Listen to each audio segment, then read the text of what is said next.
Disclaimer, video game related brief history, main releases of the Kirby franchise, you know the drill by now, on with the show. Hello and welcome to another episode of A Brief History. Today's episode, Kirby. Ready, set...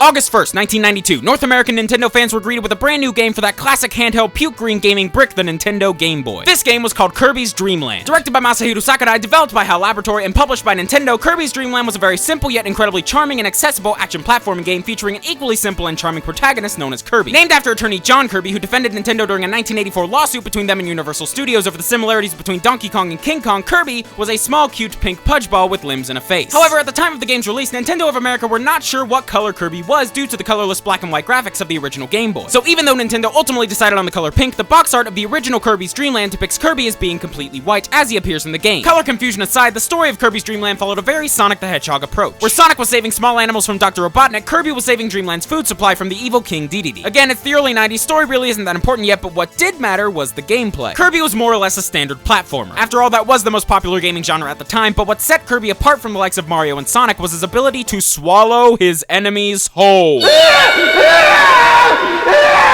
While the concept of swallowing enemies whole had been experimented with in games like Super Mario World and Yoshi's Island, it had not been as largely implemented into a game's combat system as it was in Kirby's Dream Land, where it was the sole form of combat. And in the end, the game's mechanics, characters, and charm all combined to make Kirby's Dream Land one of the best-selling Game Boy games of all time, having sold over 5 million copies to this day. Thanks to the popularity of his Game Boy debut, Kirby was able to bring his unique brand of platform gaming to a home console in 1993's Kirby Adventure for the Nintendo Entertainment System. That's right, 1993, 2 years after the release of the far more powerful Super Nintendo and 4 years after the release of the Sega Genesis. However, this choice did not at all detract anything from the quality or success of Kirby's Adventure. Being released so late in the NES lifespan, Adventure boasted immaculately colorful and detailed graphics, smooth gameplay, and enhanced mechanics. Most notably, Adventure introduced Kirby's now signature ability to copy his enemies' abilities after swallowing them. This addition helped diversify the standard Kirby gameplay and led to Kirby's Adventure being an even bigger hit than Dream Land. So much so that the game even saw a 2002 Game Boy Advance remake called Kirby's Nightmare in Dream Land. So with Kirby's signature gameplay mechanics now intact, HAL Laboratory returned to the drawing board for Kirby's third main series installment. This game, woohoo!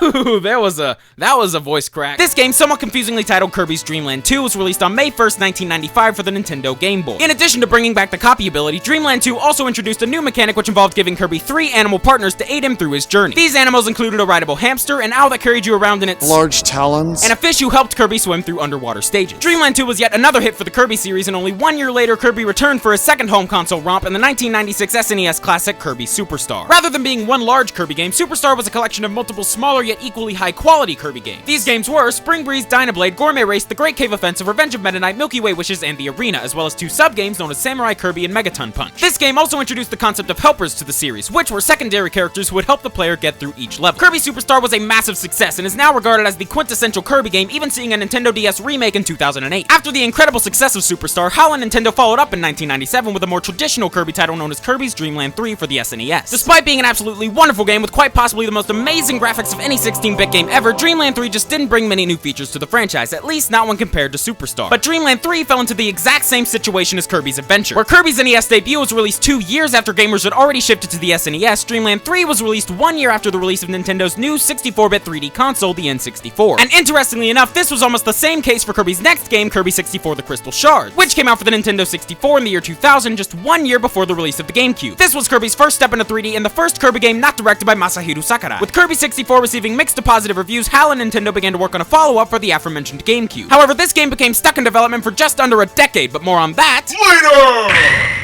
And it was at this time in the year 2000 that the home console world entered a severe Kirby drought. Aside from a 2003 GameCube racing spin-off, Kirby games lived solely on handheld systems for 10 years. However, these handheld entries to the series were all extremely innovative and well-received. But finally, in 2010, the world was given the first home console Kirby game in a decade, subtitled Epic Yarn for the Nintendo Wii. Epic Yarn was perhaps the most experimental Kirby title in the entirety of the series, for in this game, Kirby was turned into fabric, meaning he could no longer swallow enemies, copy their abilities, or even float. Instead, Kirby used a whip-like string to attack enemies, turned into a parachute to glide, and could even transform into different vehicles. But why the drastic change? Well, as it turns out, Epic Yarn was not originally intended to be a Kirby game. It began development as a standalone platformer known as Fluff of Yarn. But the choice was eventually made to rework the game into a Kirby title, and the original protagonist, Prince Fluff, was pushed into a supporting role. And this change ended up being a good call, for Epic Yarn was a massive success, receiving critical acclaim and selling millions of copies. And now that Kirby was back in the home console game, Nintendo and HAL released yet another new Kirby game for the Wii in 2011, a throwback to Kirby's early days known simply as Kirby's Return to Dreamland. Now, the story behind Return to Dreamland is actually fairly interesting, for this 2011 Wii game was actually originally the GameCube sequel to Kirby 64 that had been lost in development since 2001. But in the end, after over 10 years in development, Return to Dreamland was greeted with positive response from fans and critics and helped solidify Kirby's long overdue return to the spotlight. And while we have yet to see a home console follow-up to Return to Dreamland, Kirby has found his way onto the Nintendo 3DS in the brand new Kirby's Triple Deluxe released on May 2nd, 2014. Also in 2014, at the annual E3 convention, Nintendo announced another new game scheduled for release in 2015 called Kirby's Rainbow Curse, a Wii U follow-up to the 2005 Nintendo DS title Kirby's Canvas Curse. Nintendo also announced a game called Yoshi's Woolly World, a spiritual successor to Kirby's Epic Yarn, albeit one in a completely different franchise. In addition to video games, Kirby has also had its own anime series known as Kirby Right Back At Ya. This show ran for a total of 100 episodes and boasted the best, worst cartoon theme song I think I've ever heard.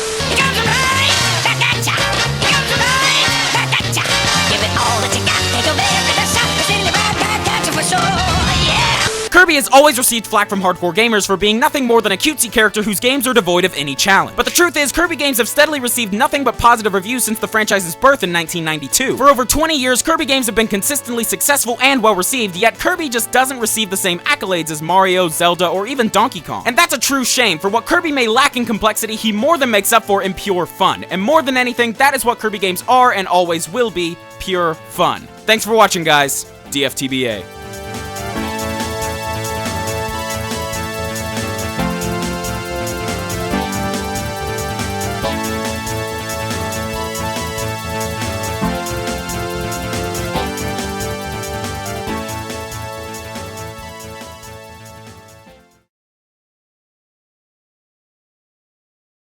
Directed by Masahiro Sakurai, developed by HAL Laboratory, and published by Nintendo, Kirby's Dream Land was a very simple yet incredibly charming and acceptable. It was acceptable. It was definitely acceptable, but the word that I had written down was accessible. Dang it. Oh, thunder! Thunder! Lightning!